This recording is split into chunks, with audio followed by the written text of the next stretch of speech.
Hello and welcome to episode 3 of the Tweedle Eat, Tweedle Run podcast, where Steph and I document our run Disney adventures at both Disney World and Disneyland parks. I'm Court, and this is Steph. Hello, as always, you can interact with us on Instagram at TweedleEat, TweedleRun, or reach out to us by email at tweedleeattweedlerun@gmail.com. Or you can find us on YouTube to watch our vlog, or you can find us on Spotify and Google Podcasts and Amazon Podcasts. Look for Tweedle Eat, Tweedle Run on all those platforms. So on today's episode, we are going to do our first trip report. So as we mentioned on our last podcast, this is going to be a two-parter. So just to try and not have it be crazy long, so we're going to get into part one of our springtime surprise trip that we did last weekend. We'll go through Thursday, Friday, and then the exciting conclusion of our trip report will be in part two in our next podcast.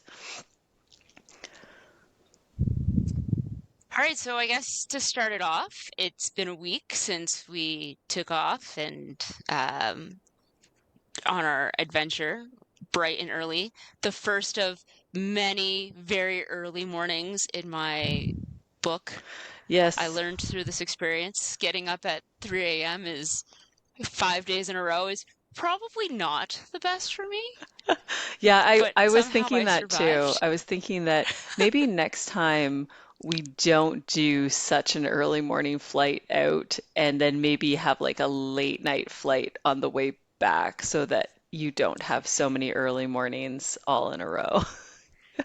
Yeah, because 5 was a lot. Like, brain function has been low this week. I apologize to any clients that I see. I know I'm probably seeing some tomorrow. I think I'll be okay, but just if I'm off, that's why. Yeah, I think you got a So yes, solid 4 to 5 hours of sleep every night. Probably that was about it at the most that you were getting each night. y- yeah, I think if I looked at my Garmin to see what I actually tracked, like I think the most I had was maybe 4.5 hours of sleep. And that was like I would do our post for Instagram and I would pass out. And like I said, I even passed out before I did my own post for my own private account.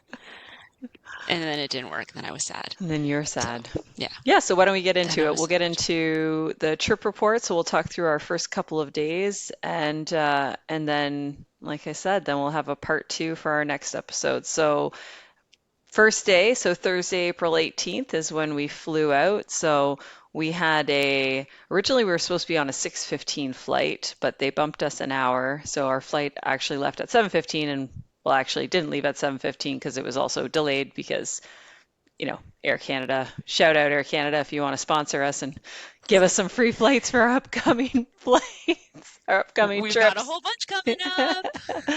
that we still have to book. Um, the upside to our flight being delayed was we could do our own virtual queue. The downside, my trigger finger was too fast, and I got us in a good queue, but too good because we landed and missed it. Yes. So that was sad. Yes, and shout out to Marie. She did try and help us join the virtual queue, although it was hilarious because so Steph and I are standing in the airport waiting to board. So we're also trying to get in the virtual queue, and I get a note from Marie that's like, "Son of a, it says that I have to be in the park to join this queue. What the fuck?" And I'm like, "Okay, settle down. We got into the virtual queue, so you didn't miss anything." She's like, "Oh my goodness, I was so angry." So yes, so that was the first morning. And then also we had trouble with our luggage because they made us check our bags since our flight was so full and it wasn't so full. And there were bags much fatter than ours that somehow got to go on as carry-on and then ours got stowed below.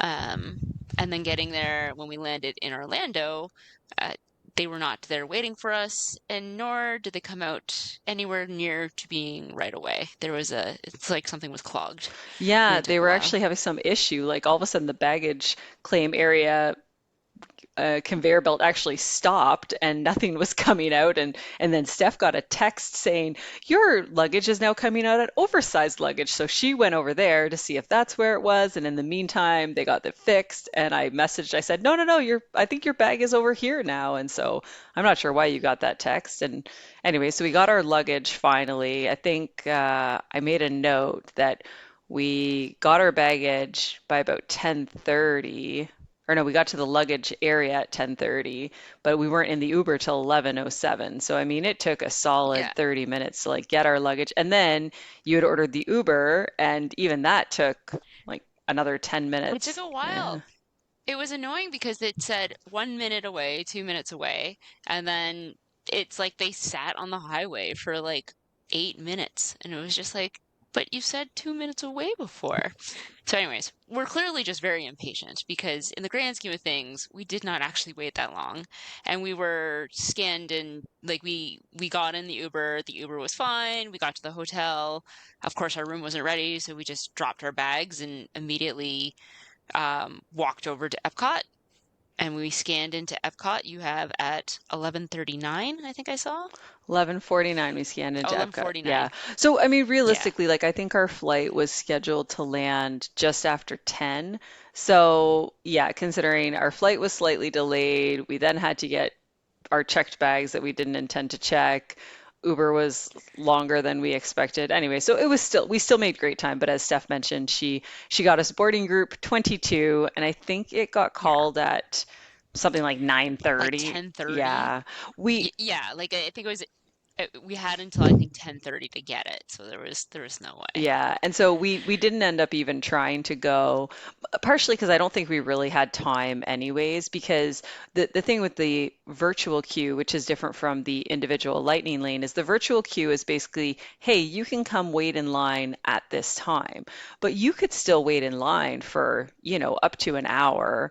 And we had different experiences each time. Sometimes it was really quick, other times it was more like 25 minutes to 30 minutes of waiting. So we kind of knew, hey, even if we did go and see if they'd let us in, we might still be waiting an hour, which we didn't really think we had that kind of time this day since we had other very exciting plans to get to. So exciting. So then we got there and of course we were hungry. Hungry, yes. So we needed to get food. And so we got the poutine from Potato Barrel. Is that what it's called? We got the poutine. I'm going to look it up for you. I'm going to tell you exactly where I got it. We got it from the Refreshment Port. So it was the plant-based buffalo chicken tender poutine on crispy potato barrels with ranch and plant-based blue cheese crumbles. And by crispy potato barrels, they mean tater Yeah, tots. those are tater tots. Delicious tater tots. Yeah. In case you're wondering what a potato barrel is. Yeah, we really liked this one. And I'm not a Yeah. I'm not a blue cheese fan typically, so I wasn't too sure, but I didn't find it had a very strong blue cheese taste. So I mean, I guess if you like No. blue cheese, maybe you'll be upset about that, but I thought it was really good. And if I do recall, your only complaint about it was that it was spicier than you expected it to It be. was a little spicier, but the plant-based chicken was actually really good. I was It really was. impressed with That it. was actually surprisingly good. And bit of a spoiler alert, out of all the plant-based stuff we had, and we took a whole bunch just because neither of us are vegetarian, but like we don't buy plant-based stuff to feed our family like in this sort of same capacity. So we're like, this is a good opportunity to try a bunch of this stuff. Um, and the chicken plant-based product that was on the poutine was probably the best plant-based fake meat that we had. Yeah, I think that's fair. Everything else had its own little issues. At least, yeah, that's what I found. Yeah. So then we went to another booth. We went to the Honey Bistro. We got the honey glazed cauliflower with honey roasted carrot puree, wild rice pilaf, spring vegetables, honey blistered grapes, which were gross, and sunflower brittle. Whew. Do we get into the discussion of your dislike of baked grape raisin Here's products? the thing. I love grapes. Big fan of grapes. And I'm fine with raisins, like desiccated grapes that are shriveled and dried. What I don't like is when they then take those raisins and put them in something that like plumps them up. So then they're like they're not quite a grape and they're not quite a raisin and they're ugh. Yeah, no, I'm not a fan. And so this is what happens in baked goods. So generally, I'm not a fan of raisins in any kind of baked goods. Don't even get me started on rice pudding. It's the grossest thing ever. But anyway, so these So there you go. sunflowers kind of had or sorry, these grapes kind of had that sort of, they were blistered, but then plumped back up. Ugh, ugh. And they were warm. No good. No, but the rest of it, I actually liked this dish The other than rest that. was good. Yeah. Yeah. And then we got, I think, one of my favorite desserts actually that we had the whole trip, which was it was a plant-based strawberry shortcake. So since I am a lactard, is that what you call me, Steph? That is what you are. And we apologize to the other lactards out there if you find that term offensive, but it's kind of funny. Yeah, so my body no longer tolerates dairy like it used to. So I was happy to try this because it was basically a strawberry shortcake, but it was all plant-based, so no dairy, which meant my my belly was not going to be angry with me later. But it was really good. It was nice and refreshing, and the cake that came with it was delicious. And I would second it. This was good. Like, as someone who can eat all the lactose I want, I was fine eating this, and it was actually pretty good. Yeah. And then we got the watermelon cucumber slush drink with gin. Correct. And it was delicious. Like, very refreshing, not too ginny. And it had a cute little cube of watermelon on top, which was also quite refreshing. Yeah, and so I don't like watermelon flavored things generally because I find it's like a kind of a fake watermelon flavor, but this was actually real watermelon that had been, crushed up into the slush with the cucumber. So it was really good. So anyway, so we had some snacks. We tried all those things, and then we had purchased Genie Plus this morning. We had a bit of a fiasco. So I had mentioned on our last podcast that we were going to try and use Standby Skipper. And so I'd purchased it, and I'd set it all up, and we were going to have it try and book a Slinky Dog Dash for the afternoon. And I'm checking it because we're standing in the airport waiting to board, and like nothing's getting booked. And I'm looking at it, it says like Slinky Dog doesn't have any availability, which was like kind of weird. But so then I was worried that it wasn't working. So I said to Steph, I was like, okay, let's just forget Slinky Dog. I don't know what's going on with that. So we decided to book a Lightning lane through the Genie Plus for test track. So we got a 12:18, or sorry, I don't know what our actual return time was, but we went at 12, just after 12, to ride test track, and it was a posted 55-minute wait. And I mean, we basically just walked right in with our Genie Plus Lightning lane. Yeah, we walked in and then we were off by 12:49. So it was nice and quick, super fun test track ride. Yeah, I will. The last time, well, I was going to say the last time I rode it was last year, but then I've also been to Radiator Springs in between and was kind of like, oh, it's so much better like that. But that's okay. It's still good. Yeah, and my sort of tip for everyone is that so we did the Genie Plus Lightning Lane, so you get to skip the whole standby line, and that's great. But I will say later in the trip, I ended up riding it single rider. One of the times Steph was riding Guardians, and it's like I walked on, like I was through the line, on the ride, off the ride in under 10 minutes. So I will say, like, if you don't mind going single rider line, if you're okay to have your party split up, it's so quick to get on doing single rider for this ride. Really, it comes down to unless you want to build a car, because that's what you skip. Now, if you're traveling with children who want to build a car, then build the car. That's fair. My kids, that's definitely I feel like almost as much as they enjoy riding the ride, they enjoy building the car at the beginning, the designing the car. I mean, truthfully, our car that we built stopped appearing on the screen after like the first two test runs. And we're like, oh, our little useless car is gone now. I So know it didn't matter it's kind of anyways. glitchy. That's the thing. Half the time your car doesn't Yeah. show up anyways. So anyway, so after that we did our first individual lightning lane so that we had purchased separately. So individual lightning lanes you purchase like it's kind of like a la carte. So it's just, hey, do you want to ride this ride? Here's the price. And we said, yes, we do.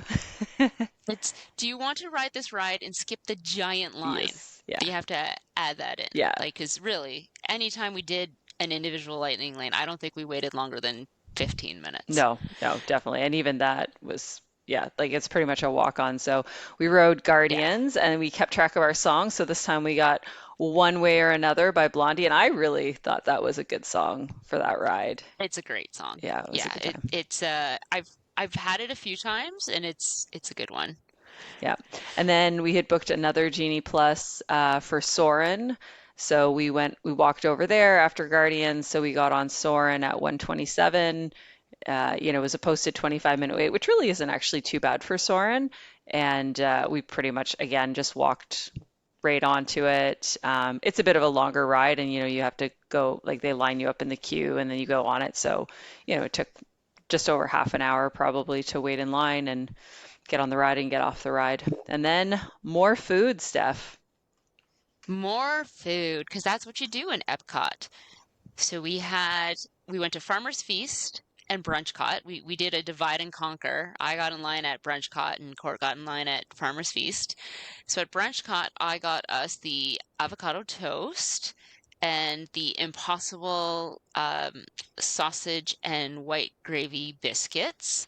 And then I got their version of it's not really an espresso martini, but it's like their boozy coffee that is delicious. And I had it last year and it's one of the best ones. Yeah, they, So, they call it a coffee um, cocktail. And then I went to Farmer's Feast and got us the grilled street corn. I was excited to try this because, again, it had a plant-based cheese on it. So I wanted to give that a go. And then our second gin drink of the day. There were a lot of gin drinks at the festival this year that we wanted to try. So it definitely felt like we were consuming a lot of gin, but it was a hibiscus lemonade cocktail. and it was delicious. That one was really good too. Yeah, I really like that. I can't say we had a bad gin drink, really. No. None of them were. They were all pretty good. Um, so in terms of rating for our food, the avocado toast was delicious, as it always is, and that's why Court wanted to get it because we got it last year and really liked it. And the Impossible sausage and gravy biscuits, first couple bites, okay. By the end, salt, just pure salt. And kind of a weird texture to get the gravy right. So, would I get it again? Probably not. Thinking back, it's actually probably the worst thing we ate, I think of I all think the it's the stuff. lowest rating we gave for sure. Yeah, it was. I didn't even really Yeah, eat very much of it. I had a couple bites. I'm like, it's no. okay for a couple bites, but yeah, it was very salty. But the grilled Yeah, street corn was good. We both that was liked good. that. Yeah. Yeah, I think my rating for the sausage and gravy actually changed as I ate it. I think I told you I initially thought it was a 5, and then I ate more and I was like, nope, 4. Four out Definitely a of 10. 4. Yeah, terrible. It was a one and done. We are not getting this again. No. Yep. And so then that was it for Epcot. We just wanted to get in, get some food, have a couple rides, and then the big task that we had to do this day was go to the expo because we had to pick up our race kits because Steph's races were starting the next day on the Friday. So we walked over to we had asked one of the cast members whether you could get buses from Epcot to the expo. They called around. They had to like call somebody else and Yeah, confirm. because I didn't know. Yeah, but they were able to confirm for us, no, you couldn't get buses right from Epcot, but that was fine. So basically, we walked out of Epcot, out the International Gateway, which was right by the hotel we were staying at, which is the Beach Club. Walked over there and got a bus to the expo. I don't even think we waited 5 minutes really for that bus to get to the expo. No, it was super quick. So got on the bus to the expo, got there. The expo wasn't super busy because this we were also unsure of how it was going to be, Yeah. just because we had heard mixed things, because it was the first day of the expo, and so we planned to not show up right at the beginning because I had heard that you wait in line for a long time. Neither of us had really planned to get any merch, which I think also made it a little bit of an easier process because I think the merch tent was very, very busy. But we basically just wanted to go for our bibs and get our shirts and swag, and that was basically it. Yeah, and they did have a virtual queue for the merch. And I remember we checked it out at one point during the day, and the return time, I think it was about an hour that they were, estimating for if you joined the virtual queue, roughly when you'd get to go into the merch. So just, if people are going to do that, joining the virtual queue might be nice because then you're not standing there at the expo longer than you have to. But I mean, we got to the bus stop for the expo at 2:47, and then went in, got our shirts, got our bibs. Then we took the bus to Art of Animation because we wanted to go to Hollywood Studios. So we figured, well, if we go to Art of Animation, we can just take the Skyliner. It's like a shorter Skyliner ride than if we'd gone back to Beach Club. And I noted that we tapped into Hollywood Studios at 4:10. So I mean, it only took us an hour and 20 minutes to travel to the expo, get our bibs, get our shirts and everything, sign our waivers because as Canadians, we can't sign them ahead of time. You have to sign them on site. Yeah, have to sign a And paper we also copy.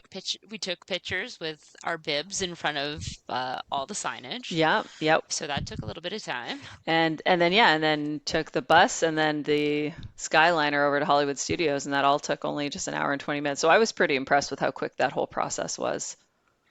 Yeah. So then once in Hollywood Studios, we decided to get a snack, Yak. as we do, a snack. So Court had been wanting to try the lunchbox tart from Woody's Lunchbox, and we had a choice of there was a raspberry tart and a blueberry tart, and we went with the blueberry tart. It was essentially like a glorified Pop Tart. Kind of disappointing. It would have been better if there was a little bit more fruit in it, I would say. Yeah, It was cute the though. pastry, yeah, it looked cute. So it's definitely Hmm. Instagrammable, and I mean the pastry was. I liked the pastry, but yeah, it's like it kind of had like the smallest amount of filling, so it made it pretty dry. And and honestly, I almost want to say that a Pop Tart has more filling. And Pop Tarts are pretty bottom of the barrel when it comes to breakfast pastries, really. Yeah. Sorry for people who like Pop Tarts. I know. It was not a get again. So we had No. been booking, so throughout the day we had been stacking our Genie Plus Lightning lanes because we were going to ride a bunch of stuff at Hollywood Studios in the evening. And so when we got this lunchbox tart and we got there so early because, it didn't take us as long at the expo and we had some time, so we thought, why not go to the Frozen show? So we So we yeah, did. 4:30 Frozen show. We walked in whatever 5 minutes before, and it was fine. We got a Yeah. good seat. Lots of seats. Enjoyed the sing along. Yes, although Loved listening to the the historians. historians are great. I love the singing along. The spoiler, snow is so fun. I It love is so that fun. effect. However, the costuming. Oh my God. I know. Come on, Disney. You're so good at doing everything. Why were um, Elsa's wig and like Anna's wig so awful? Especially Elsa's. And yeah, Elsa's was particularly bad. I don't remember it being this bad last time when we went and saw it. Like her wig was bad. I was saying, like, I've known people who have dressed up as princesses for like Disney princess parties here, where they're hired as like fake Disney princesses who do a much better job with their hair and makeup than actual Disney did in this case. Yeah, So it was very disappointing. it was very disappointing. And later on, we did go see another show. We went and saw the Beauty and the Beast show later on in the trip, and both of us commented to each other, "See, they have good wigs. Why can't they Yeah. get some better wigs for the Frozen show?" Even like the non-important characters, like all the villagers, even in the Beauty and the Beast show, had much better hair and makeup than the main characters of Frozen. And come on, Elsa's so iconic that when she comes out, you expect her to look amazing, and we're like, ooh, Yeah. bad wig. Yeah, like it was just yeah, it was very fake. Anyways, but otherwise, enjoyed the show. We walked over to Galaxy's Edge after this, one to get water because Steph and I we know where the good water is, and we are testing out where the bad water is. So at this point, I don't think we found anywhere in Magic Kingdom that has No, decent non-toilet water. Epcot is hit and miss. Sometimes the food booths, the water there is okay. I don't get water from any of the water fountains there, but Hollywood Studios, Galaxy's Edge, there's a water bottle refill station just outside the bathrooms. Good water. good water. Only disappointing thing is they changed the fountain. There used to be like a little alien guy that jumped out at you, and now he doesn't do that anymore. Yeah. But otherwise, good water from that fountain. And I think people know because there's always a lineup there whenever we fill up our water bottle. So People must know. Yeah, it's not just us. But so then I was feeling peckish. I should say, and I don't think I made a note for this, but originally in our plans, we were going to go to the Hollywood Brown Derby Lounge. And, at one point, I think when we first got there, I thought, oh, we could go now because it didn't look busy, but neither of us were really hungry enough for dinner. It's No. like 4:30, so that's why we went to the Frozen show. And then around this time, we thought, okay, well, now would be a good time. And of course, it's like walk up wait list is not accepting any new joiners because the wait list is full. We're like, okay. So, lounge one fail. Keep track of Yeah, yeah. that. First lounge fail. First lounge So then fail. I thought, well, I was a bit hungry. Steph was a bit thirsty. So From all the salt. so we went to Docking Bay 7. I got just a Ronto wrap. I mean, it's good, it's filling, it's, you know what you're getting, no disappointment there. And Steph tried the Surly Sarlacc for the first time. Which was delicious. And now I don't remember what was in it. I think it was vodka I was just base gonna say, was it with gin based? grapefruit But of some yeah, sort. I feel like it was No, it vodka. was vodka Yeah. base. Vodka with grapefruit, and it was very refreshing. And it also had some other type of like it's Coke-based product, right? So I think it was like some Coke-based lemonade that was quite good, but it was good. Was there I'd get it again. Powerade in this one, maybe? I remember there was a drink you got one time that you were like, it Mm, had Powerade, and we're like, clearly Coke is just like, here, use this product, Disney. there was one I was going to consider that had like their vitamin Oh, it branded was the water. vitamin water. That's what it was. Yeah, We're like, it was vitamin water, and I was like, oh, maybe I'll get this, and I was like, no, I'll get this one instead. oh, So okay, I okay, okay. didn't. But no, the Surly Sarlacc was pretty good. Yeah. And then after that, we So did some of our the Genie Plus lightning lanes that we had booked. So we did Tower of Terror. We walked onto that just before 6. It had a 70-minute standby wait, and we just walked right onto it. Now my second time going on that ride, and I survived it. I will say, so this is my trick. So Steph doesn't have motion sickness issues like I do, so she's always fine. But what I've started doing that I find works really well for me is I've started using kids Gravol, the chewable ones. So I think technically if you give it to kids, I think you can give them two. I take one chewable kids Gravol and I try and take it about 20 to 30 minutes before I know I'm going to be on the ride. So before we walked over to Tower of Terror, as we were walking over there, I just like took a chewable Gravol and whatever, and it helped me not feel super nauseous on this ride. So it seems to be working and for me. I was fine. And Steph was fine. And Steph was like, that was great. And I'm like, whew, Yeah, okay. I don't feel nauseous. And then we walked to, I think, one of my favorite rides, which is Mickey and Minnie's Runaway Railway. Uh, it is a good one. I like that one too. it's so cute, and there's so many things to see on it. It was a 60-minute standby. We scanned in at 6:24, and it was a 5-minute wait, or basically just walking in and waiting for the pre-show to start.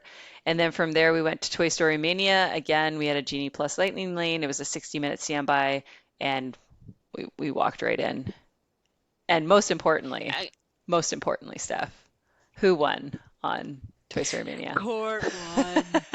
She always wins, One, but it's still one of the best rides. yeah, one of these days you'll beat me for sure.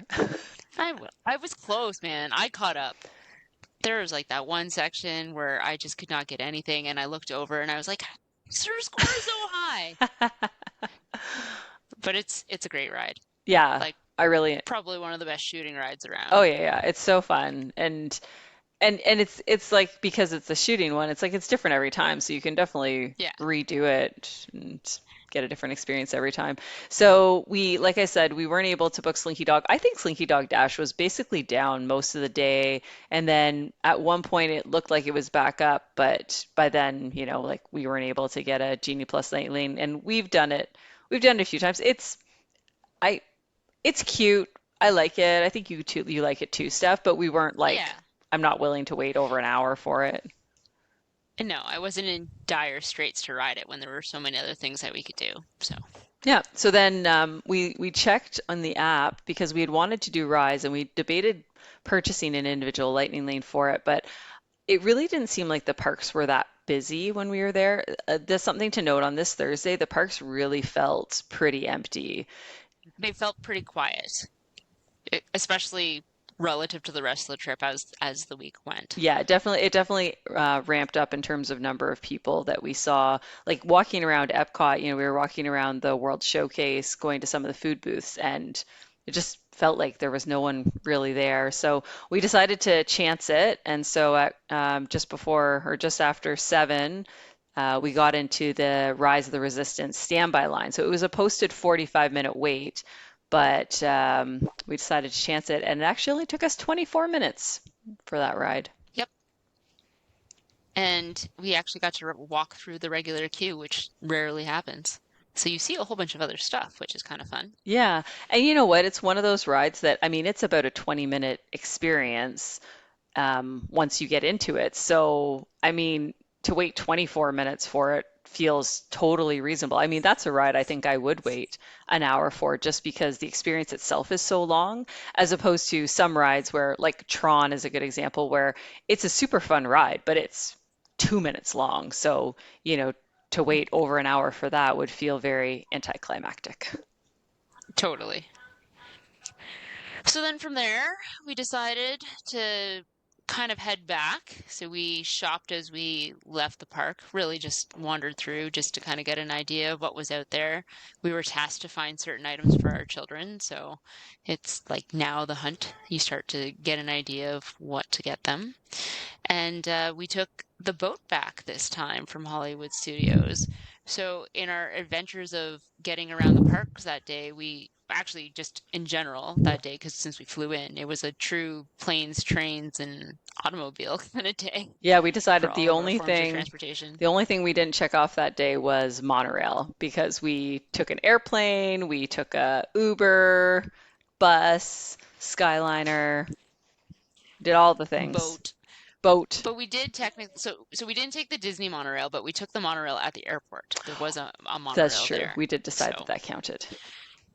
yeah, so it was trains, planes, and automobiles. So the boat stops at the Swan and Dolphin first and then takes you around to where we were at the beach club. So it was pretty easy and convenient. And we were back at the hotel by 8:30, which wasn't too bad. Our room was ready, and so we picked up our bags from Bell Services. And it was nice because we had a first floor room, so we didn't have to go on the elevator at all. It was also a wheelchair accessible room, which we had some adventures with our door since it was a wheelchair accessible room. It it worked in that as soon as we opened the door would stay open, which is very beneficial for those people in wheelchairs. Those people who are able-bodied and can close the door, it was quite annoying for.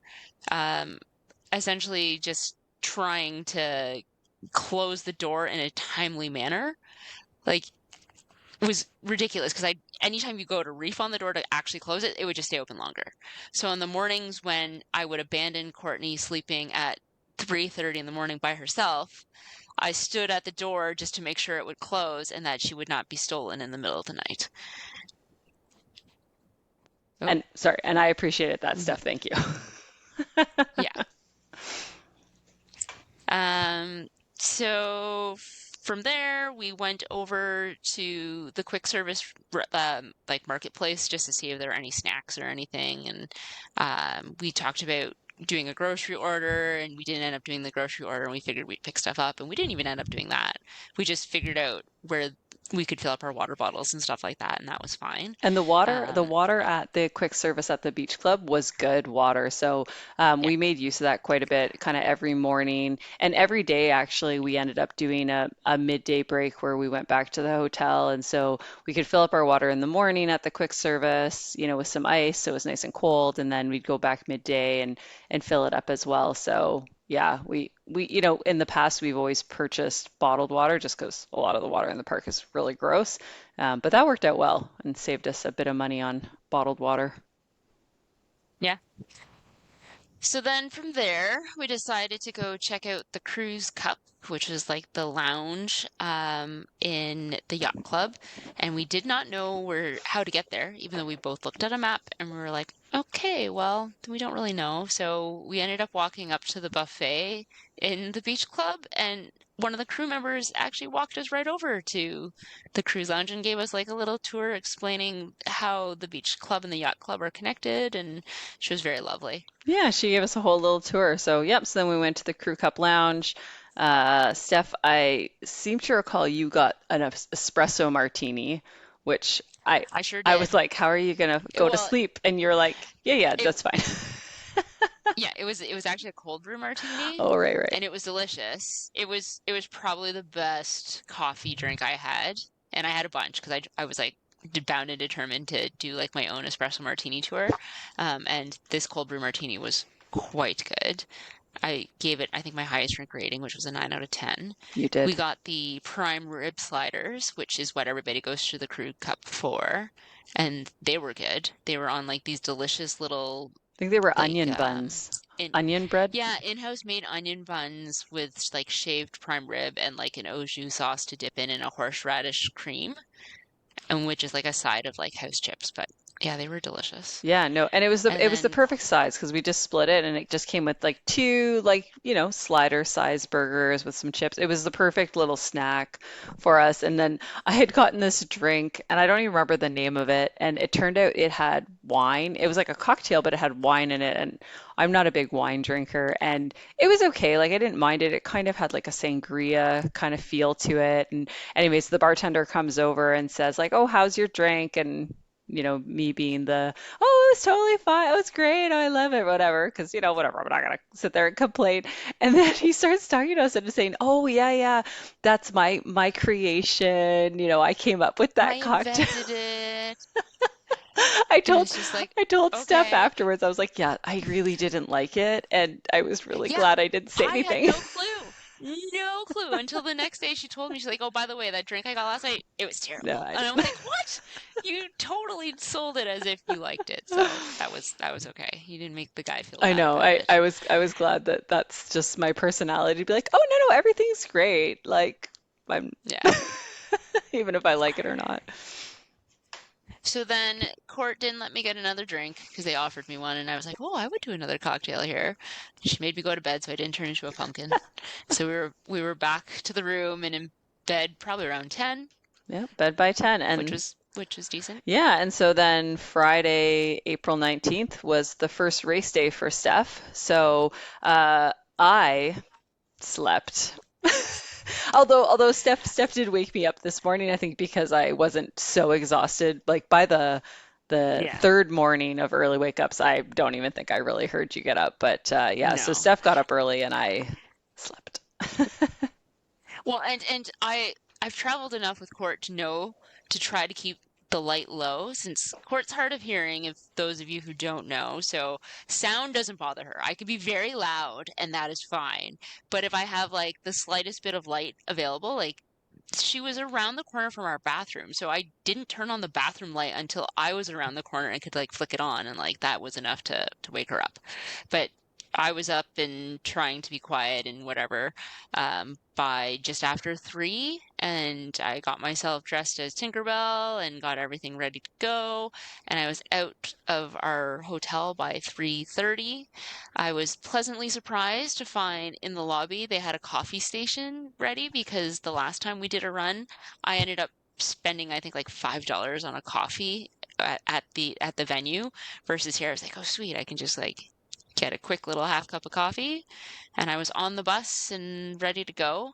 I got to Epcot just before 4, which is crazy, Which is and then probably like into in hindsight, Corral. I think you said it was maybe earlier than you really needed to be. Yeah. Well, and it just depended. Like I was in Corral B. Now that I've done it enough, I've learned how to snake my way through Corral B a little bit better to get to the front. But I got in, I was in there waiting. The problem is when you're in the crowd and you're there by yourself, it's like, do I leave to pee? No, not gonna leave to pee. But then I learned you could actually like they'll let you out kind of as you're going around to like run to one of the porta potties if you really want to, which I didn't end up doing and I was fine. But yeah, got through the corral, got all my pictures of all the starts, got to see all the costumes that other people were wearing. There were lots and lots and lots of Tinkerbells, a bunch of hooks, a bunch of Rufios, which I loved because Rufio, people would yell, Rufio, "Oh, Rufio. Rufio!" It was good. It was really, really good. There were lots of like Wendy's, definitely lots of Wendy's, and John and Michael's, which yeah, like it was very Peter Pan and very cool that way. I ran the 5K a lot faster than I had anticipated to. I made the conscious decision that I wasn't going to stop at character stops if the lineups were too long or if I didn't care about the characters. And I would say for most of the 5K, the lineups were pretty long. The last character stop I think was Daisy, and I was kind of like, I don't need to stop for Daisy Duck. But then I was in an Epcot, so there was a stop in front of one of the topiaries, and I was like, okay, well, I'll snap a picture here. And then I did, and then when I got it back, it's so horribly overexposed that I was kind of like, oh, well, that was disappointing.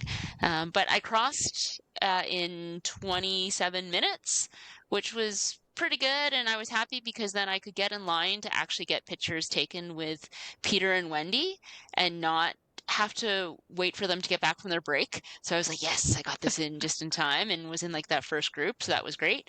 So then I was like through and back on the bus and back to our room by you have here 6:35. Yeah, yeah, So you made good time. And I think you I made good mentioned, time. yeah, you also mentioned like one difference between the 5K compared to, the 10K or the 10 miler was people were a lot more, were together more. You didn't get that separation between the runners because the Yeah, distance was so short. So a lot of the lineups were longer and more people did, like there were more people walking, right? You even said so, like for trying sure. to just, even if you're running it, you were slowed down trying to get around people too more. Well, and it's because the 5K is not timed.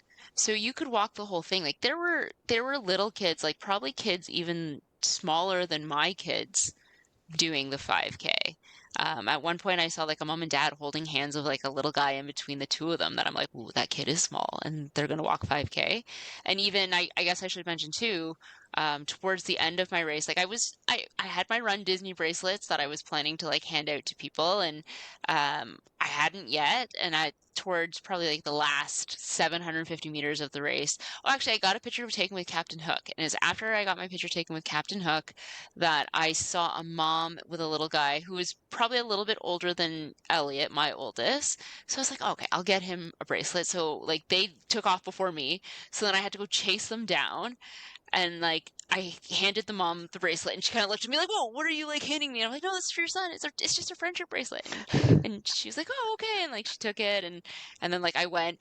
Meanwhile, afterwards, after like I skirted by them, like, oh my God, my heart is gonna explode. And then that's when I looked at my Garmin and my heart rate on my Garmin was like 184 beats per minute just from that like brief little sprint at the end to give out a friendship bracelet. But they appreciated it because I saw them later on when I was in line for my last picture with Peter and Wendy and they're like, "Oh, thank you. It's so nice." And yeah, so it was like that's kind of like the whole point of the bracelets, I think, is just to spread a little smile on someone's face.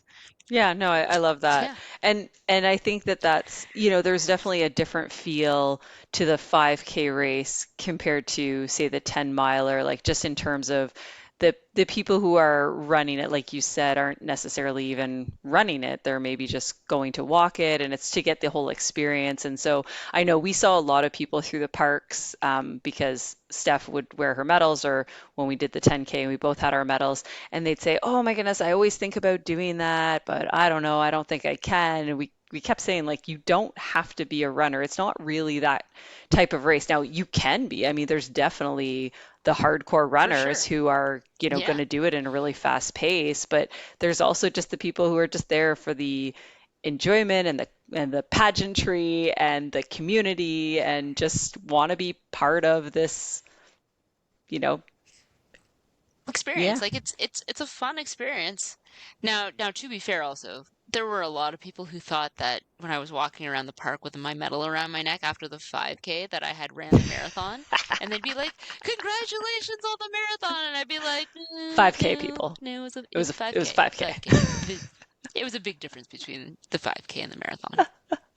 Yeah. So anyway, so Steph was back to the room So at 6:35, and I had gotten up and ready to go, and we were on the bus to Animal Kingdom at 7:07. So, we were pretty close to being able to, hit the time we would have normally gone if we were rope dropping. So Animal Kingdom opened at 8 a.m. that day, which meant 7:30 was the early entry for people staying on property because you get the 30 minutes ahead for early entry.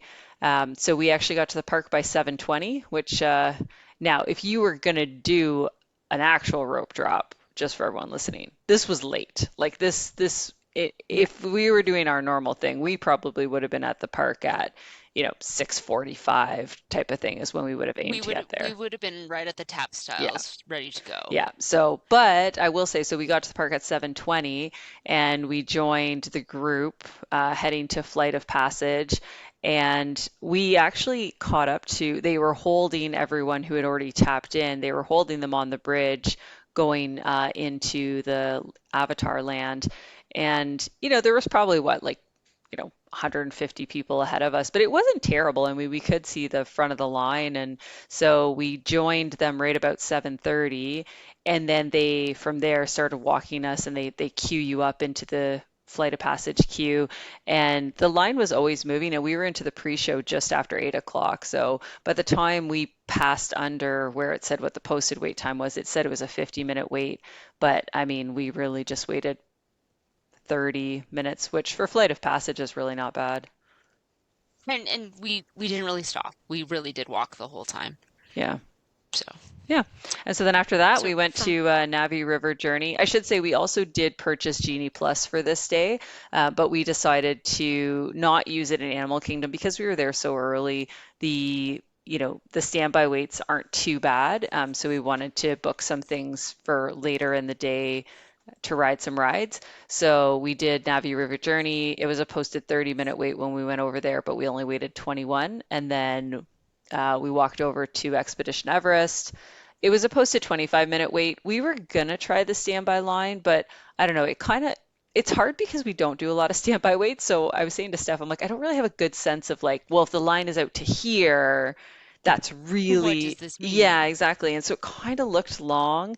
And I said to Steph, I'm like, why don't we just do single rider? Because again, this is another one of those rides that single rider is so quick. So we were like, sure, we'll do single rider. We literally walked into single rider line and were immediately on the roller coaster, and we were both in the same train. Same train, like 4 cars apart. It didn't matter, Yeah. and it was great. Yeah, it was great. And So it's also one of those rides I said like for some of the slow boat rides, we might talk a little or point things out to each other. I'm like on Expedition Everest, it's a roller coaster. Like I'm just screaming. you So just go. Yeah. what we don't really need to sit beside No, each other. exactly. So it was fine. It was great.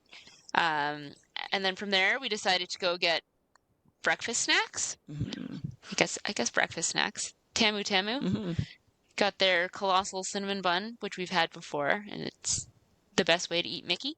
Yeah, it's shaped like a Mickey head, and then it doesn't, for me, being a lactard, it doesn't have cream cheese icing. It just has regular icing on it. So, but it's one of my favorite. It has like a caramel It's good. drizzle too. Like it has an icing, but Hmm. also a caramel drizzle. So I really like it. And then you got the African coffee with the amarula. Yes, to continue with my boozy coffee train. And it was okay. I gave it a 7 out of I 10. think this was your least favorite one probably of the trip because you just said it was because Steph usually Yeah. doesn't put cream in her coffee, and so the amarula being like a cream liqueur, it would just made it very creamy, I think, which you were like, not really your style. Yeah, I was like, it's too creamy. So, but it served its purpose and was one of the many coffees that I consumed during this trip to keep me conscious and moving. Yeah. And so then our goal was to park hop. So for park hopping, it's now available any time of the day, but they actually start running the buses. They say starting at 10 a.m. So we wandered around the Tree of Life, just kind of looked at it a little bit, looked at some animals, but then we exited the park just before 10 because our goal was to basically be at the bus stop 4:10 and get, whatever the first bus was. And sure enough, 10:01, the the Success. bus to Epcot arrived and basically departed immediately. I mean, like we got on the bus. I think there was like two other parties waiting as well. We all got on the bus and the bus was just like, and we're off. So then we tapped into Epcot by 10:17. So it was quick. Yeah. And then from there, we walked through the Moana Way of Water, which was pretty fun. Like it was fun to do all the little interactive water things, and um, it was like it wasn't super busy, so we could have our chance to play with pretty much any of the elements that we wanted to. Yeah, I think if we had the There was no kids with wait us, for anything. yeah, I think if we had the Yeah. kids with us, we maybe would have spent longer. Like I could see our kids having a really good time. I can definitely see that kids could get very wet in here if Oh yeah. they wanted to. My little kids would have been soaked. And it was hot, so they would want to be soaked. Like we did see a lot of very wet small children. Yeah, so I think we spent about 20 minutes. There was a photo pass photographer in there, so we got some pictures taken. But yeah, it was really cool. We had originally wanted to do this the day before, I think is when I had it penciled in, but just given all of our delays and everything, it didn't fit in. So we were like, oh, great, we can just do it now. And then we had booked our Genie Plus for later in the day. So I said, why not do Living with the Land? It was a posted 5 minute wait. We waited 7. I think that was still pretty close to the posted wait time. And it's a slow boat ride, but I don't know, I always find it kind of interesting. And you get to see like the different plants and how they use them. And I don't know, I always feel like I learn something new when I ride it. Yeah, and it's kind of neat to see the setup of some of the plants. Like, um, if you're listening in, you may not know I'm a kind of a crazy orchid lady, and they had a very large orchid display going on. That was cool. So it was neat to see like the setup for that. Um, I will say because it was a slow moving boat ride in a warm greenhouse, it made me pretty sleepy because by this time I had already been up for like what, 7 hours? Yeah.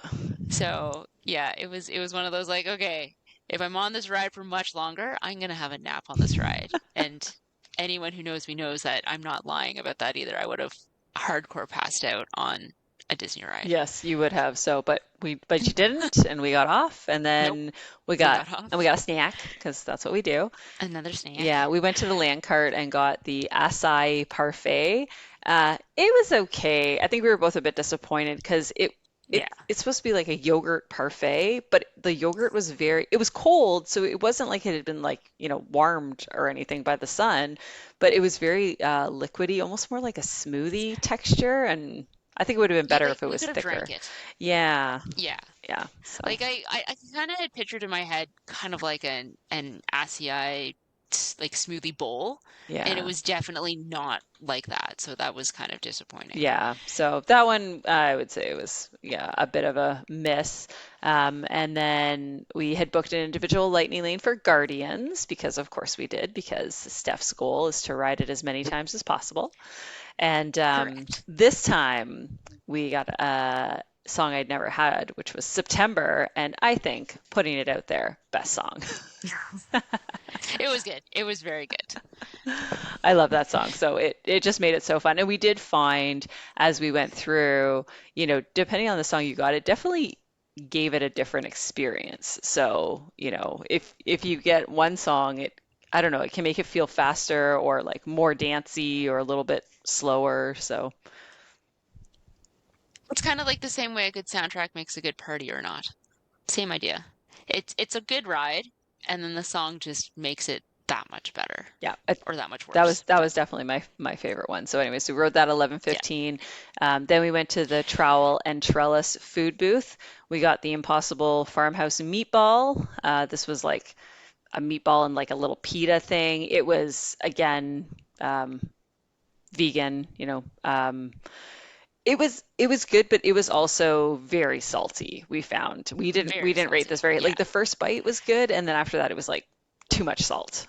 salt. And it was disappointing too because the texture of the meatball was actually really good. Like Hmm. if you bit into it and It stared at it, and you looked at it, and you're like, looked like a "Oh, meatball. this could be an Yeah. actual meatball." Like I would Totally. believe And that it then was a you're real like, meatball. "Oh, salt." Yeah. Yeah. Yeah. And you could fool people, no problem. Yeah, and we also But got another gin drink. So this one we got, yep. this was the raspberry and lemon tea, herbal tea with gin, and we both really liked this. It was so Yeah, this refreshing. was really good. Yeah, it wasn't like overly sweet. It was just like a nice, kind of like a, it was sweetened, like it wasn't unsweet, but it was a not very sweetened kind of iced tea drink, and it was really good. It was the kind of day that if you're somewhere where it's really hot, where it was hot this weekend when we were there, you could sit and sip it nicely and all afternoon and not really be too sick of it. So Yeah. it was good. Yeah.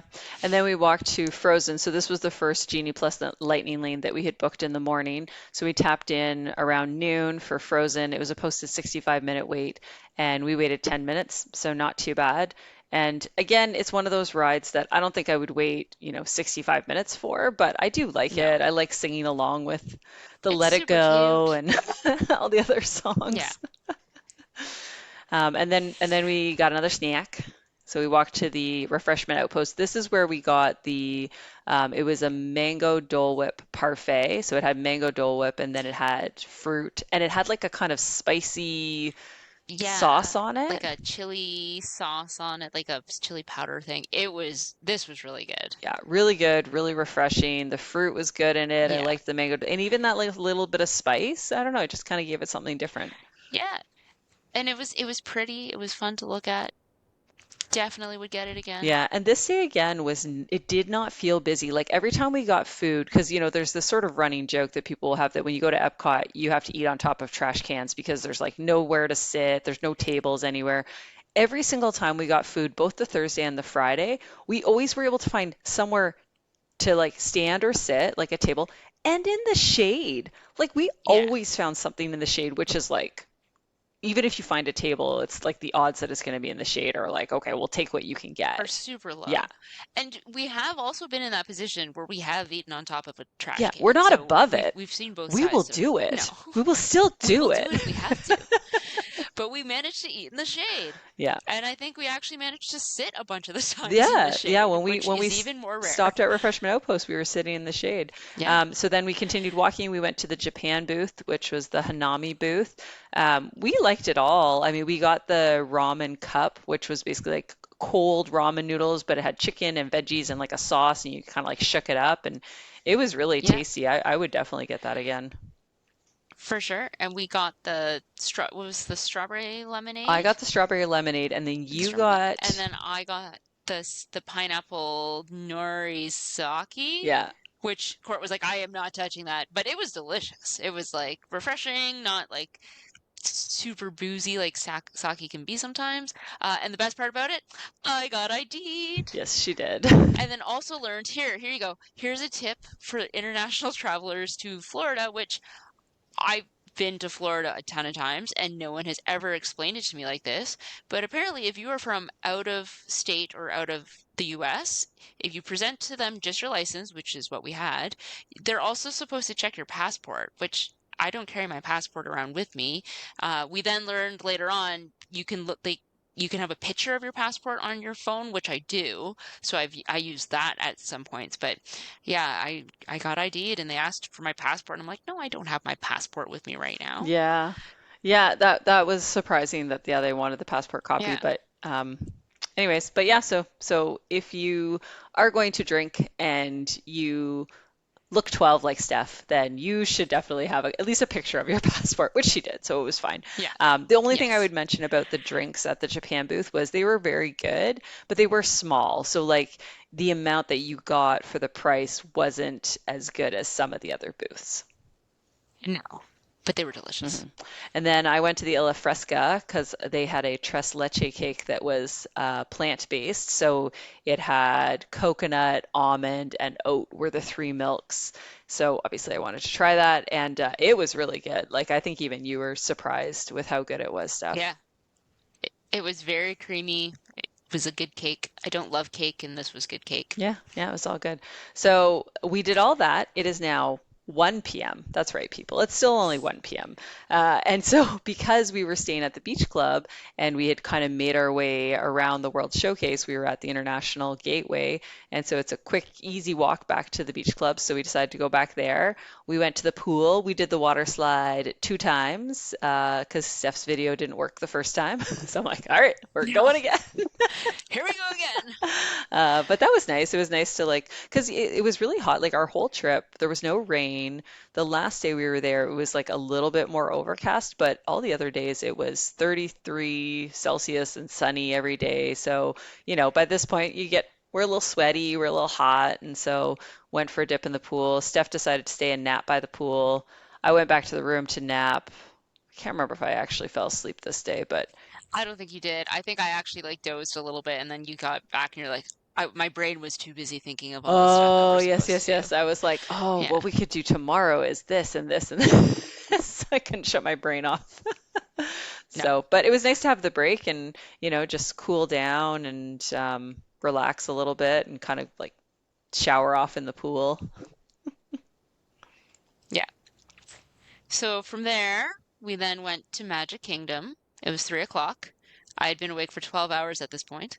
Um, so we went to Magic Kingdom on the bus by 3:18. And we also learned in this adventure because the bus takes you to the transit hub, Well, and from there the you bus can take takes you right to Magic Kingdom, and then but oh but right, because we right. wanted to go to the Polynesian, we were going to take the Yeah. monorail to the Polynesian. But there's two options. There's the resort There's the monorail resort and one. there's the express. And what do you always, always, always take, Steph? No matter how big of a line you see at the Express, take the Take Express. the express. Because we walked up to the monorail and Court was like, "Oh, there are a lot of people piling onto that Express. We should not take the Express. We should take the resort." So we got in line for the resort, and we were literally on the resort monorail. The Express monorail filled up and left before our monorail ever left, and you had to like go all the way around and before you make it back to the Poly. Yeah. So, lesson learned, no matter what, always take the express. Yes. So, we took the monorail to the Polynesian, walked all the way over to Trader Sam's to try to get a spot for the walk up. And wah wah, the walk up line is full and they're not taking any more for a couple of hours. So, Lounge did not make it fail into Trader number Sam's. two. Lounge fail That's right, number two. keeping track. Two lounges Two haven't fails. happened. But while at the Poly, Court decided to mobile order herself a salad. Decided we needed to eat some vegetables, so we had a lovely and actually very refreshing kale salad. Lots of kale, so lots of texture. Keep us regular, Keep us regular. but it was pretty good. Yeah, I didn't mind it. I Oh, just mobile ordered it from Captain Cook's. You know what I mean, yeah. for a salad. Like I think our only complaint was there was maybe like a little bit too much dressing on it. And also I don't love kale. I just find there's so much chewing involved with kale. It's like I get bored of the amount of chewing I have to do to eat the kale. But the You get bored of chewing. like I'm just like, okay, just like be in my stomach already. But otherwise, no, it was a good salad. I liked it. Yeah. And so from there, we took the monorail back to Magic Kingdom. And something we neglected to mention before is that apparently, so if you don't know, when you go to Disney, you can tap your phone, you can tap your pass, you can tap your Magic Band to get in, but then they also scan your finger. And for some reason, Disney World does not like my finger No, no, no. because the number of times, The first park we went into every day was fine, always worked. But then every park after that, no, it would light up so it nope, lights up never. green when your fingerprint matches with, so basically your fingerprint is attached to your ticket that you're scanning. It lights up green and you get to go in. And Steph's kept going blue, blue, blue. And they'd have to get like a supervisor to come over and then because they take a picture of you when you enter the park. So then they would look at me and be like, "Oh, you're wearing literally exactly what you scanned into the last park an hour ago." Yeah, and for some reason can't get in. So they had to like re-record my fingerprint every time, and it was really annoying. Yes, So yeah, it was kind of like, will the park let me in for this one? We don't know. I We'll know. see. Like, what's wrong with your finger, Steph? Anyways, but we got I in. don't know. We got into the park. And then, so we had, because we had bought Genie Plus this day, I had been stacking our lightning lanes for the afternoon. So basically, every 2 hours, you can book another one if you haven't otherwise used it.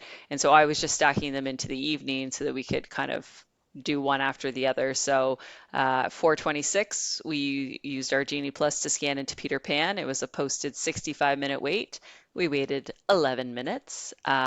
In this time, actually, we had a Space Mountain lightning lane that I had booked, and Space Mountain must have gone down at some point, so they converted it to a multi-experience. So if you have a lightning lane booked and the ride goes down such that you can't use your lightning lane because the ride's not available, it gives you this like use for a different ride, or for that same ride you could use it. You have to go into the details because it's not for every ride necessarily, so you kind of have to see which rides it qualifies for. But so we got a multi-experience, so we're like, okay, we'll use that for something else. And then in the meantime, we did some other rides. So we did Pirates. It was a posted 25-minute wait. We basically walked on. Then we did Big Thunder Mountain while we were over there. Same thing, posted 25-minute wait. We waited 7. We came over and did the People Mover. There's no Genie Plus Lightning Lane for People Mover, but it's never a long wait. Like, I mean, the line it looks long, but because you just like It constantly always looks load, long. yeah, you just walk right on. It's like a conveyor belt of people. Yeah, yeah, basically. It's the people mover. Yeah, That's what it is. yeah. You get in line and then you just move from one and then you go to the next and yeah. It's such a nice ride, So though. I, it's I, a fun. I always enjoy the It People is. Mover. It's a fun way to see the park. Yeah, You can just like sit and chat. yeah. It's just a nice, like, Yeah. relaxing ride. Anyways, and then from there we did Buzz Lightyear. So it was a posted 35 minutes, and we literally just like walked right on. And actually, Court lucked out because she complained before we got on this ride how terrible she was at this ride, I'm always so bad and at this it ride. yeah, she's like, I can't do this one. I can't shoot the laser. And it paused at the best spot for her because she just like was in a spot where she could hammer on a bunch of targets and just killed it. Like I think that's when you scored over like 400,000 or It's something the like I've that. never I've never in my life come even close to the score I got. I No, found one target because yeah, we were paused, but you could still shoot. And I had found a target, and I our think it was gun still giving me like worked. 50,000 each time I hit it or whatever. And I had so much time to like line it up and hit it. And anyway, so Steph looks over, she's like, "Oh my God, I thought you were terrible at this." I'm like, "Usually I am." I know. And she's like literally doubled my score at this point, and I'm like, I don't understand what just happened. So then we did it, and then we decided to do it again and use our multi-experience for it. And so we got off and then immediately went back Yeah, on. and again, it was just Um, walked right on through the lightning lane. yep. And this time Court had a much more normally reflective score of her normal performances. Yeah. I think this was the only time I beat you. You did Was beat me on this one, and yeah, I think same as usual. I'm like, I don't even think I cracked 100,000. Like, I'm like, yeah, see, no, see, Steph, I no, wasn't lying. Like, this is usually the score that I get. Like, I can't, I can't figure out where I'm supposed to shoot. One of these days, maybe I'll watch one of those videos.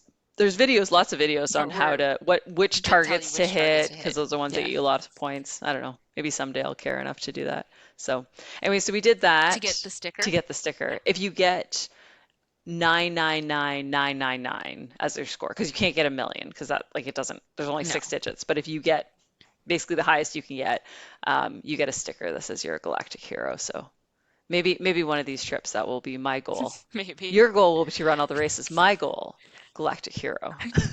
Galactic Hero for Buzz Lightyear. Stay tuned. Noted. All right. So then we had another Genie Plus Lightning Lane for Under the Sea, The Little Mermaid, posted 25 minutes. Basically were on in 5 minutes. And Steph and I, as children of the 80s, just it's our childhood movie, The Little Mermaid. Yeah. Know all the songs, can quote the whole movie. Just always a fun My, experience. my daughter is so in love with that movie that when she watches it and I just hear it, I just say it along with it. And then my kids look at me like I'm crazy Yeah, because I know all the every words to word. all the Yeah, parts. So every word. every word. Yeah. So then we were getting hungry. So originally our plan was to go to Trader Sam's for food, but obviously that didn't work because of our second lounge fail. So we just decided to mobile order some food from Cosmic Rays because it was nearby. And I'm like, I don't want to crisscross the park to try and find something else. So we ordered a spicy No. chicken chicken sandwich, and it came with a cuties orange, and it actually wasn't too bad. It was definitely a little spicy. I'd grabbed some extra mayo to put on it. I think that helped with the flavor. But otherwise, it was for like a quick service sandwich. It was pretty good. Yeah. The water at Cosmic Rays, terrible. Terrible. Yeah, Like we so were don't get like the water chugging it like it was shots just to try and get the water just because in we our were so bodies. thirsty. But I was like, I can't have it sit in my mouth any longer. I have to chug this like No. it's a terrible tasting like Goldschlager or some kind of gross shot that I don't like. So from there, we decided to do Space Mountain with our Genie Yeah, Plus. so I was able to, after Um, we got the multi-experience, I was actually able to still book a Lightning Lane for Space Mountain because it had come back up. So that's how we were able to do yeah, Space Mountain. but this was probably our longest wait of the day because it had been so backed up from it going down. We ended up waiting 25 In minutes the Lightning and Lane. yeah, and we boarded a different way than I've ever boarded before because there was like the secondary line that I'm like, oh, like where are we going over to this side? I also think so. The So guy put us in this other line. So, he's like, people go this way, people go that way, whatever. And he put us in this line. And I looked at Steph and I was like, I feel like we got screwed over because I think if we'd gone the other way, we would have had maybe like a it would have been 10 to faster. 15-minute wait. It felt like we then had Yeah. to go all the way out and around. And anyway, so yeah, that was definitely our longest wait pretty much of the day. And that was with a lightning lane. I can't even imagine how long people in the regular standby line were waiting because all the Genie Plus people, it was so backed up getting the Genie Plus people through that they probably weren't moving very quickly at all. Yeah. So from that, we went over to our Tron individual lightning lane at 7:54, and we basically like walked in and waited 2 minutes for the pre-show, which was good.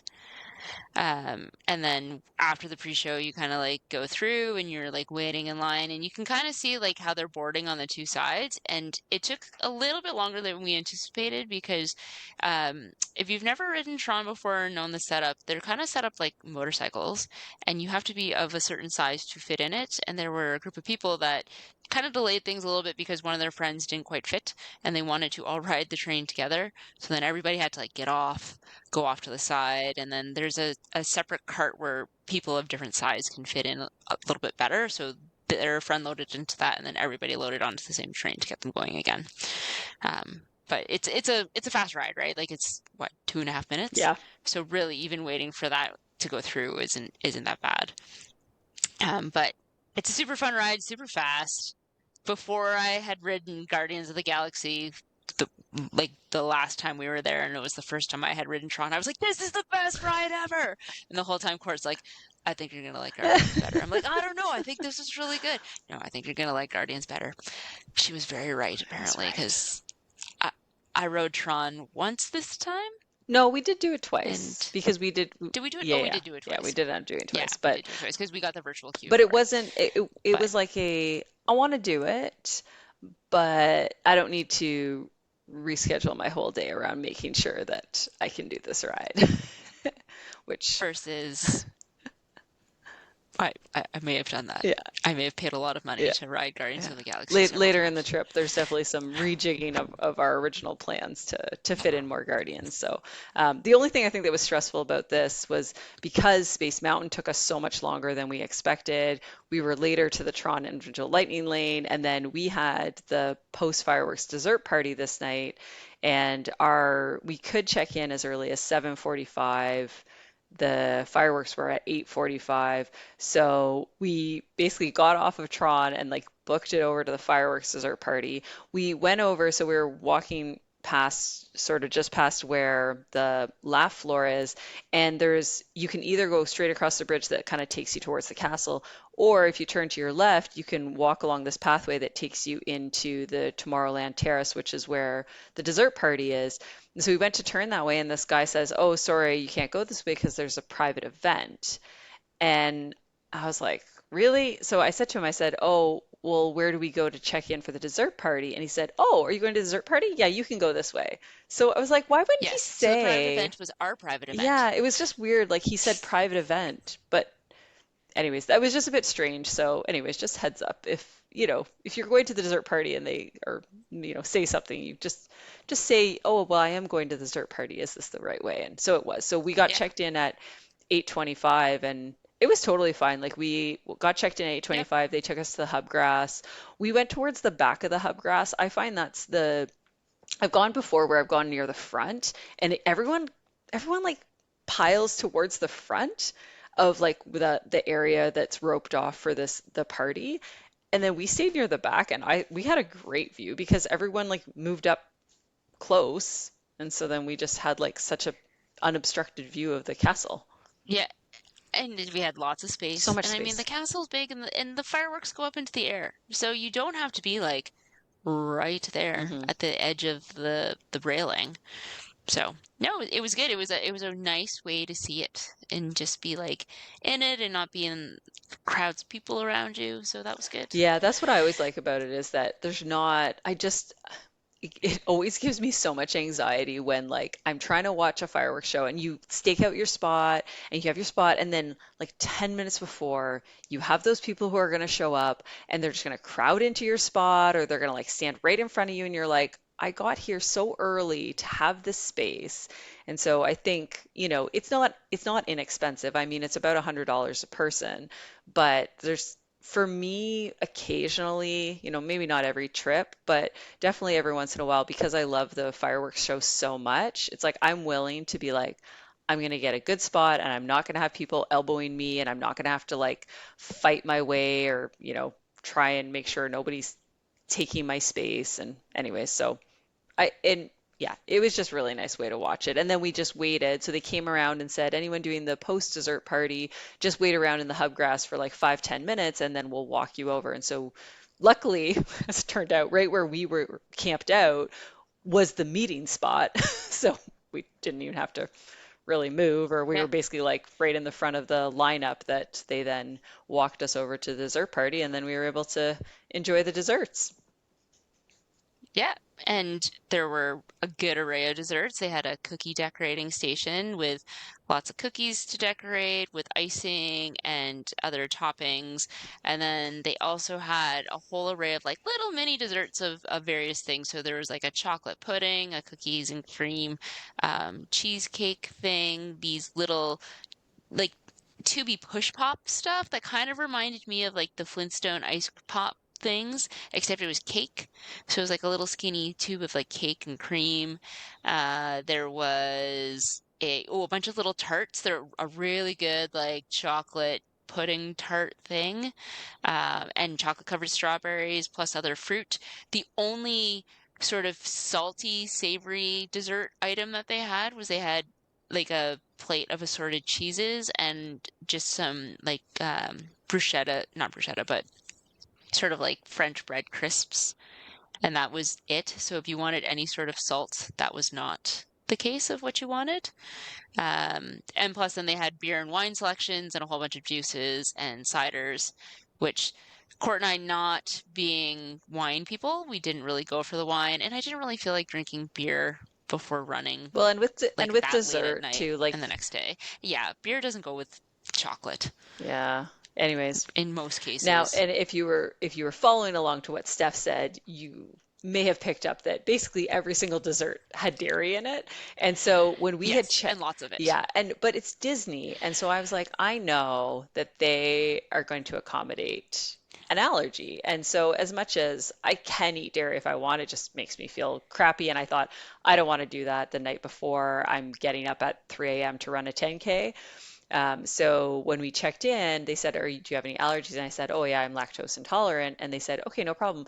And so I went up with Steph and basically I think I could get like fruit and there was like, Yeah, I think you got like the chocolate covered yeah, strawberries and some other fruit, and that was that was it. kind of like it that I was like pretty confident would be okay.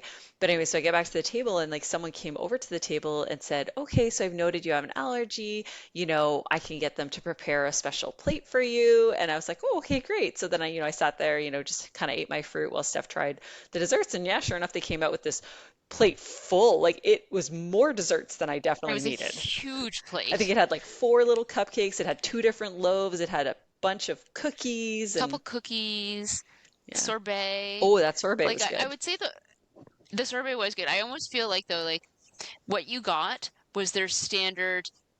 There is nothing anyone is allergic to typically. Yeah. Like it was all gluten free, it was dairy free, it was nut free, it was like just weird textures and stuff. Oh, and even vegan because you had the gummy bears that were clearly made Yeah. with like they were vegan gummy bears because Yeah. the texture was weird. Yeah. So I mean, like, Um, it was great that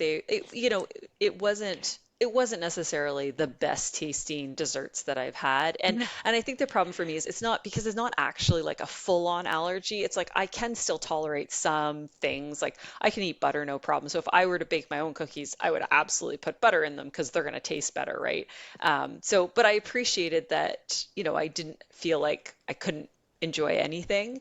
And I think that's really important too for people who have actual allergies where they would have to completely avoid, certain for sure. things that, would put them into anaphylactic shock or something. But yeah, so no, it was great. So we both got enough food.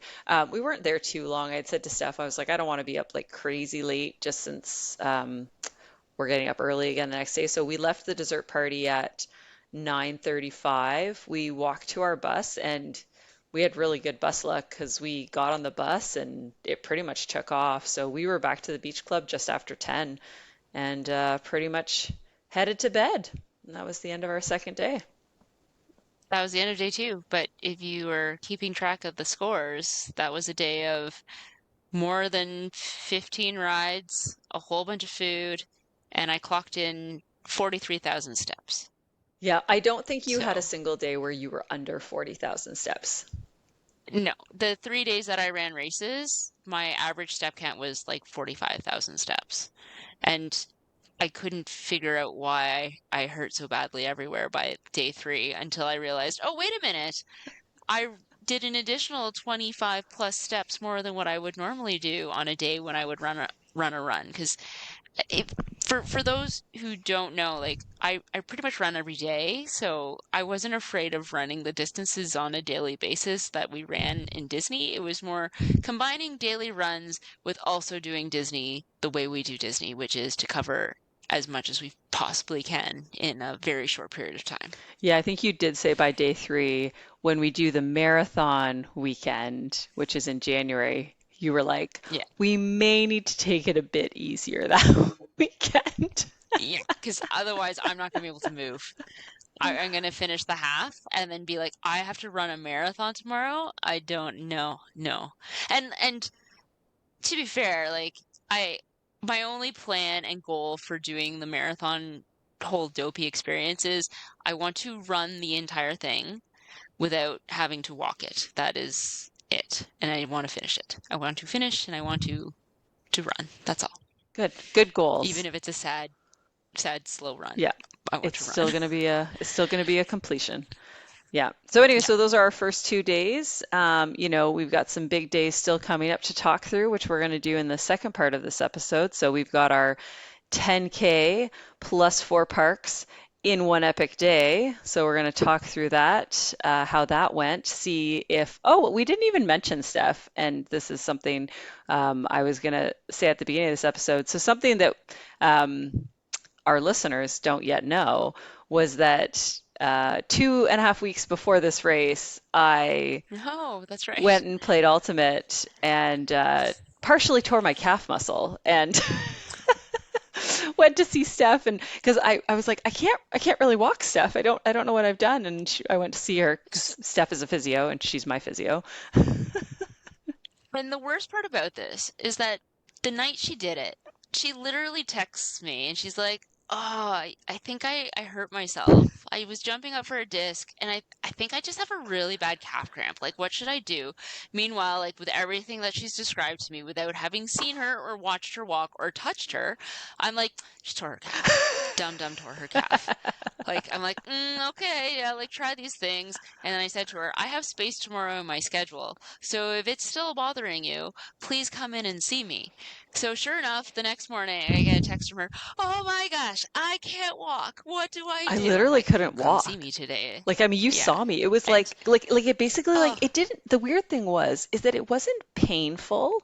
I just physically, it's like it just didn't work. So it's like I'd go to take a step and just like couldn't go anywhere. So, just no, she had like this sad little shuffle going. So the worst part about it is just she shuffles into the clinic to see me, and all my coworkers know who she is and what we're doing, and are just like looking over, being like, "Oh no, yeah. what Oh has happened no. here?" Oh no. And the two of us are just sitting there, just going like, "Oh no, oh no, oh no," and everyone else is snickering at us because they can tell by the look on my face that I know this is bad.